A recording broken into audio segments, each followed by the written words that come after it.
پچھلے 1450 سال میں علم سیکھنا اتنا آسان نہیں تھا جتنا اب آسان ہو گیا ہے۔ پہلے تو سب سے اگر صدیوں پرانی بات کریں تو ایک حدیث سننے کے لیے گھوڑوں پر اونٹوں پر سفر، علم پڑھنا بھی اور علم پھیلانا بھی دونوں کتنا آسان ہو گیا۔ میں جب پہلی بار امریکہ گیا تھا مدری قافلے میں، میرے بیانات تھے، میں 16 کتابیں لے کر گیا تھا، پورا ایک بریف کیس بڑا بیگ تو کتابوں سے ہی بھرا ہوا تھا، کیونکہ بیانات کرنے تھے۔ میں نے کہا اتنی ساری کتابیں چاہیے گی، وہ کتابیں سنبھال کے۔ اب تو جناب یہ اگر کوئی بھی آپ کے پاس موبائل انسٹرومنٹ ہے یا کوئی آپ کے پاس گیجٹ ہے، ساری لائبریری آپ کے ساتھ ہے، وہ اٹھائیں اور چلیں بھائی پوری لائبریری ساتھ لے۔ ابھی نہیں ہے کتاب تو فوراً سرچ کریں، ڈاؤن لوڈ کر لیں۔ اچھا پھر اس کے بعد دعوت اسلامی والوں نے تو اور کمال کر دیا نا،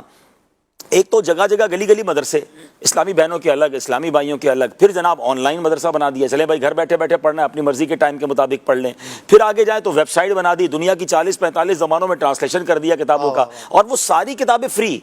دنیا کی بہت ساری ویب سائٹس ہیں جہاں ہزاروں روپے کی کتابیں سینکڑوں روپے میں ڈاؤن لوڈ کرنی پڑتی ہیں، فری نہیں ہوتی۔ دعوت اسلامی والے لاکھوں کروڑوں کی کتابیں ڈال چکے ہیں اس کے اندر، اور ساری فری ہیں، ساری ڈاؤن لوڈ کر لیں۔ اچھا پھر اپلیکیشنز بنا دی قرآن، اب پھر آڈیو بکس، یہ اتنی بڑی، مطلب یہ شاید ہم میں سے کسی کو اس کا اندازہ نہیں ہے، جو نابینا لوگ ہیں نا ہمیں ملتے ہیں وہ بتاتے ہیں کہ یہ آڈیو کتابیں، آڈیو تفسیر ہمارے لیے کتنی بڑی نعمت ہے، ہم کہاں سے کتابیں پڑھتے ہیں۔ اچھا جو ٹریول کرتے ہیں لمبا ان کے لیے اس کے علاوہ بھی دیکھیں پاکستان میں تو اب بھی کئی لوگ اردو پڑھ لیتے ہیں، ہمارا ہندوستان اور یہ جو بنگلہ دیش کے لوگ ہیں نا یہ اردو نہیں پڑھ سکتے لیکن اردو سمجھ لیتے ہیں، تو ان کے لیے آڈیو بک بہت بڑی نعمت ہے، یہ سن کے پورا سمجھ لیتے ہیں، تو یہ فائدہ۔ اچھا کئی لوگ، جیسے آپ نے ٹریولنگ کی بات کی، میں ایک بار غالباً آسٹریلیا گیا تھا، مجھے ایک صاحب ملے، وہ کہتے ہیں میں رات کو ساری رات جو ہے میں ایک جگہ بیٹھا رہتا ہوں، چوکیدار ہوں، میرا کوئی کام نہیں ہے، میں کسی بھی دفتر کے باہر میری ڈیوٹی ہے، میں باہر ساری رات صرف بیٹھنا ہوتا ہے، تو اب میں ہیڈ فون لگا کے بہت ساری چیزیں سن لیتا ہوں، سیکھ لیتا ہوں۔ تو اس طرح بہت سارے لوگ اس سے استفادہ حاصل کر رہے ہیں، اس سے فائدہ اٹھا رہے ہیں۔ تو سمجھنا یہ کہ پھر بھی جو فائدہ نہیں اٹھا رہا، یعنی اتنا علم سیکھنا آسان، on line available, audio book available,